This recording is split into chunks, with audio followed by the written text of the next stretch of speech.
हमारे साथ इस वक्त पेरू के विदेश मंत्री हैं जो कि यहाँ पर राइसिना डायलॉग्स में आए हुए हैं और कई जो मुद्दे हैं उन पर वो बात करेंगे। भारत से पेरू के काफ़ी पुराने रिश्ते हैं। 1963 से यहाँ पर जो डिप्लोमेटिक रिलेशंस हैं वो हैं। Very welcome excellency to India and you are participating in a huge event but people would want to know that what exactly, how you are moving towards a really better relationship, different relationship with India now in recent times. Well, thank you very much, first of all, for this opportunity to be interviewed by you. You are a very well-known journalist, I understand. Well, thank you very much for having me in your interview. Yes, I'm also thankful to having been invited by the Indian government to participate in this very important Raisina dialogue.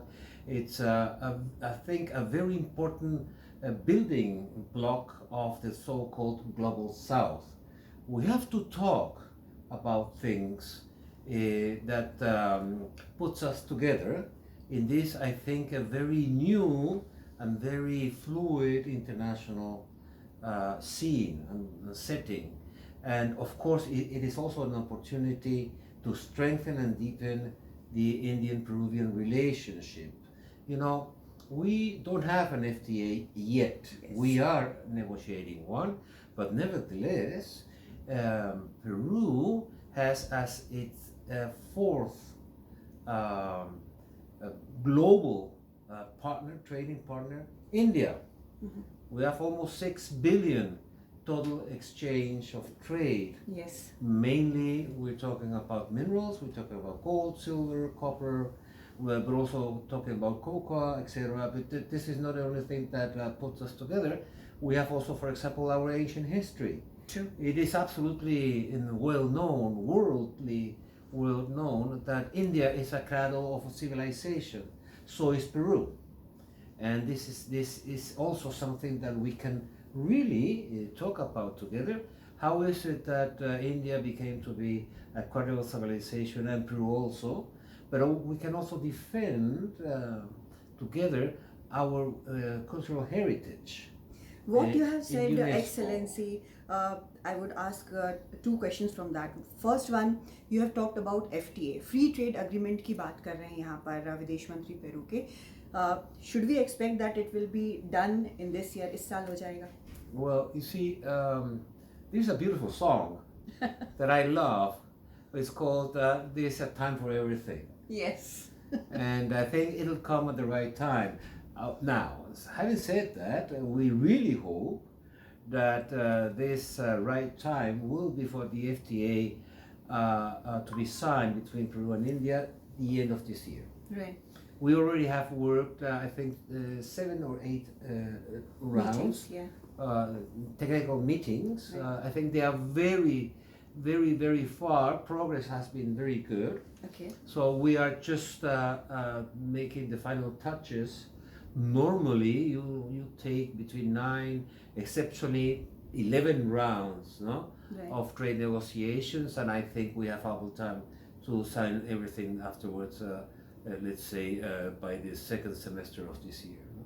You have talked about the fluid world situation, and India, I have seen in recent years, is concentrating on its people. There are mobility agreements, and students are a big part of it. Yes. So, students and tourists, how do you see Peru contributing towards it?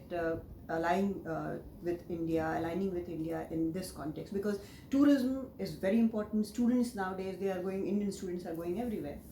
You know, culture, thank you for that question, because it allows me to put this way. Culture is the soft power, Yes. a very important and strong soft power that has India, and Peru has it also. So I think what we ought to do is to have our young people, especially, but in any case, any age people from India and Peru come together. No? We know very well India in Peru. You have a very active embassy there. We hope our embassy, I'm sure, is also very active here. Yes. No? And because, we functionaries, we do build the structures in which they have to be filled by the people. Right. The real diplomats, the real, let's say, long-standing, resilient ambassadors of each country are its people. Yes. So what we want to do, for example, is to have a wider exchange of scholarships. Right. You have here world-class universities, and we have a lot of young women and men that are eager to learn. And how did India do in many realms? It is very, very important and very famous, of course. The technological advancements in informatics and artificial intelligence that India has done. So I think that's the way to go. No? We build the structures, we offer the possibilities, but these are for the people to be taken. Thank you so much, Ambassador. Thank you. Excellency, Foreign Minister, and I hope the FTA is done this year and there are more exchanges and better relationship in future. Thank you very Thank you much. so much. Thank you. Thank you very much.